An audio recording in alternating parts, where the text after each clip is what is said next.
हे students, good morning. देखिए, इसके पहले हम लोगों ने मनसबदार और ज़मींदार के बारे में पढ़ा था, तो उसमें फर्स्ट पैरा और सेकंड पैराग्राफ हम लोगों ने पढ़ लिया था, वो क्लियर हो चुका था। तो आज का हमारा जो थर्ड इसमें पैराग्राफ लेफ्ट रह गया था, इन अकबर्स रीजन, यहाँ से हम लोग को स्टार्ट करना है। ठीक है, तो चलिए आज के इस पैराग्राफ को स्टार्ट करते हैं। आई होप आप लोग को चैप्टर समझ में आ रहा होगा, और अगर कोई प्रॉब्लम होगी तो आप लोग हमको मैसेज करके पूछ सकते हैं, कॉल करके पूछ सकते हैं। ठीक है, तो जैसे कि हमने आप लोगों को मनसबदार और जागीरदार के बारे में बताया था कि कैसे जो कुछ भी सरकारी कार्य होते थे या फिर जो भी शासन में अगर सैन्य अधिकारी को देखना था, अगर कोई रिवेन्यू वसूलना था, तो ये मनसबदार और जागीरदार दोनों मिल करके इसको रिवेन्यू को इकट्ठा किया करते थे। और मुग़ल शासक जो भी सुल्तान या फिर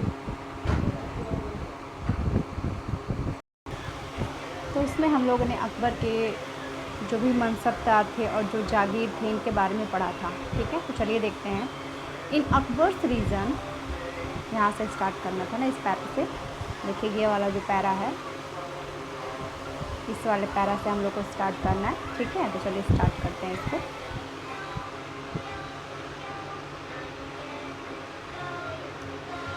देखिए, इन अकबर्स रीजन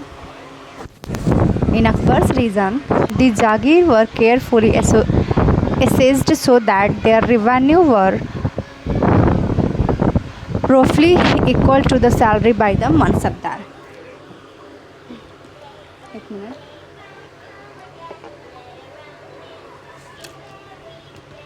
अगर हम बात करें तो अकबर के शासनकाल में इन जागीरों का जो सावधानी पूर्वक आकलन था वो किया जाता था। ठीक है, यानी अकबर के शासनकाल में ये जो जागीर हुआ करते थे, जागीर क्या थी? वो ज़मीन जहाँ से रिवेन्यू लिया जाता था। ठीक है, तो अकबर के शासनकाल में इसका सावधानी पूर्वक आकलन किया जाता था, देखभाल किया जाता था। किसके द्वारा? ताकि इनका राजस्व मनसबदार के वेतन के तकरीबन बराबर रहे। यानी कहने का मतलब ये है कि अकबर के शासनकाल में देखा जाता था, जागीरों की इस तरह से देख रेख की जाती थी कि जो मनसबदार का वेतन है, जो भी वेतन है, उतना पैसा जागीरदारी से निकल जाए।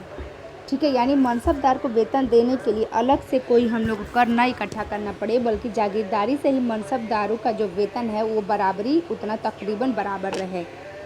By Aurangzeb's reason this was no longer the case and the actual revenue collected was often less than the granted sum। लेकिन औरंगजेब के शासनकाल तक पहुँचते पहुँचते, औरंगजेब का जब शासन आया तो उस समय स्थिति जो थी वो बहुत ही बदल चुकी थी। ठीक है, उस समय स्थिति बहुत बदल चुकी थी।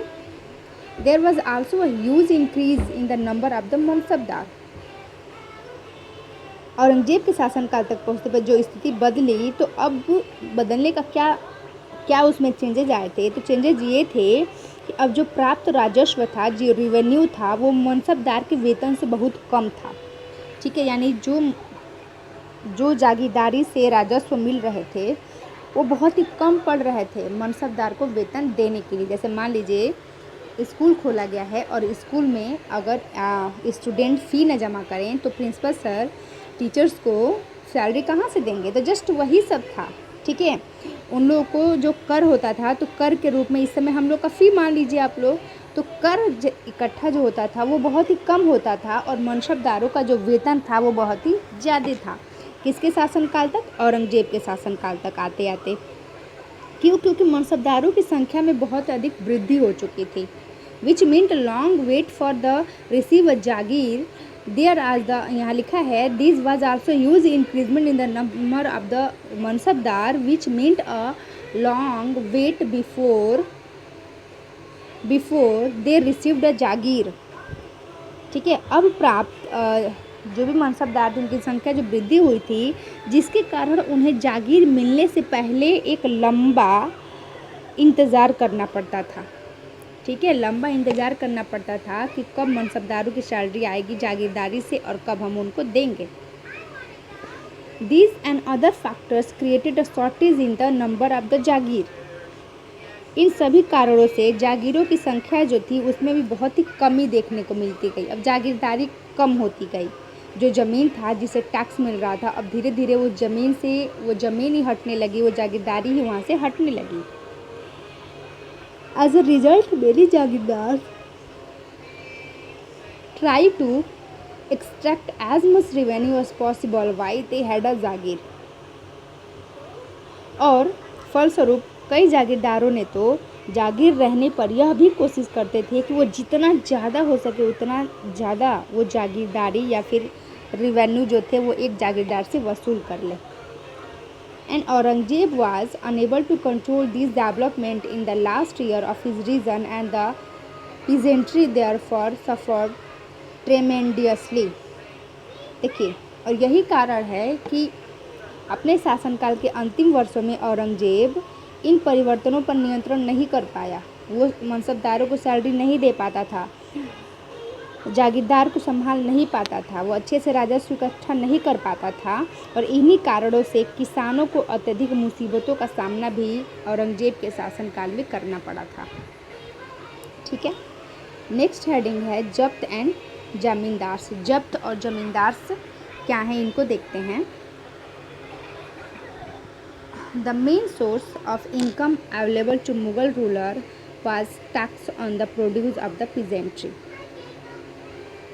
मुगलों की आमदनी का जो प्रमुख साधन था वो किसानों की उपज से अब मिलने वाला राजस्व था। यानी जो किसान पैदावार बढ़ाते थे उसी से उन लोग को जो टैक्स मिल जाए वही अब मुगलों का प्रमुख साधन बन चुका था। In most places, peasants paid taxes to the ruler elites, that is, the headmen or the local chieftains। बहुत अधिकतर स्थानों पर तो किसान ग्रामीण कुलीन यानी कि मुखिया या फिर स्थानीय सरदारों के माध्यम से राजस्व देते थे। यानी वो डायरेक्ट मुगल शासन में राजस्व न पहुंचा करके वो गांव का मुखिया या फिर जो भी प्रमुख होता था उनको राजस्व देते थे। The Mughal used to term zamindars to describe all the intermediaries whether there were local headmens and the villagers of the powerful chieftains. समस्त ये जो जमींदार थे या फिर जो मध्यस्थ थे किसानों और राजा के बीच में, चाहे वो स्थानीय थे या फिर वो गांव के मुखिया थे या फिर जो भी शक्तिशाली सरदार थे, मुगल शब्द एक ही जमींदार का प्रयोग किया करते थे। इन सब के लिए मुगल क्या करते थे, एक ही शब्द का यूज़ करते थे, वो था जमींदार। चाहे वो गांव का मुखिया हो, चाहे वो एक मध्यस्थ हो किसान और राजा के बीच में, किसान और शासक के बीच में कोई मध्यस्थ हो, बिचवैया हो, या फिर मुखिया हो, या फिर उस गांव का कोई शक्तिशाली सरदार हो, इन तीनों के लिए मुगल के शासनकाल में एक ही शब्द यूज़ किया जाता था और वो था जमींदार। ये अकबर के शासनकाल की बात है। Akbar's revenue minister Todarmal carried out a careful survey of crop yield, price and areas cultivated for the 10 years periods 1517 to 1580। Akbar के राज्य मंत्री टोडरमल ने 10 साल 1570 से 1580 की जो कार्यवधि है उसके लिए कृषि की पैदावार, कीमतों और कृषि की भूमि की सावधानी पूर्वक पहले उसने सर्वेक्षण किया। 10 साल तक उसने सर्वेक्षण किया। And on the basis of the data taxes was fixed on each crop is case. और 10 वर्षों के अध्ययन के अनुसार इन आंकड़ों के आधार पर प्रत्येक फसल का जो रिवेन्यू था वो फिक्स कर दिया गया। Each provenance was divided into revenue circles which its own schedules of the revenue rates of the individual crop. जब उन्होंने सर्वेक्षण किया और हर एक फसल पर नकद के रूप में राजस्व निश्चित कर दिया गया, तो प्रत्येक प्रांत में यानी कि जो भी स्टेट थे, पहले अब स्टेट को पहले प्रोविनेंस कहा जाता था, तो प्रत्येक सूबे या फिर प्रांत को राजस्व मंडलों में बांट दिया गया था और प्रत्येक की हर फसल के लिए राजस्व दर की अलग अलग सूची बनाई गई थी। यानी हर एक जगह को मंडलों में बांट दिया गया, प्रांत में बांट दिया गया, वहाँ पे अलग से ज़मींदार लगा दिए गए और हर एक फसल की अपनी अपनी जो रिवेन्यू थी फसल के अनुसार, जो फसल जितनी ज़्यादा होगी उसका टैक्स उतना ज़्यादा, जो जितनी कम होगी उतना टैक्स उतना ही कम। तो इस तरह से एक सिस्टम बना दिया गया। ठीक है, this revenue system was known as the zabt. और इसी रेवेन्यू सिस्टम को जब्त का नाम दिया गया। किसका नाम दिया गया है? जब्त का नाम दिया गया है। राजस्व प्राप्त करने की ये जो व्यवस्था थी, इसी को क्या कहा गया है? जब्त कहा गया है। यानी पहले से ही जब्त है कि आप अगर गेहूँ लगा रहे हैं, अगर आपको 1800-2000 रुपये प्रति कुंटल बेचना है तो वो जब्त हो गया है।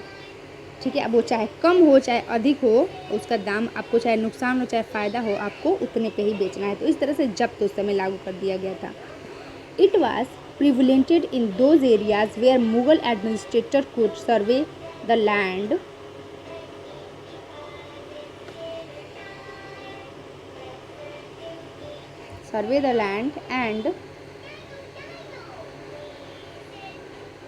and keep very careful accounts.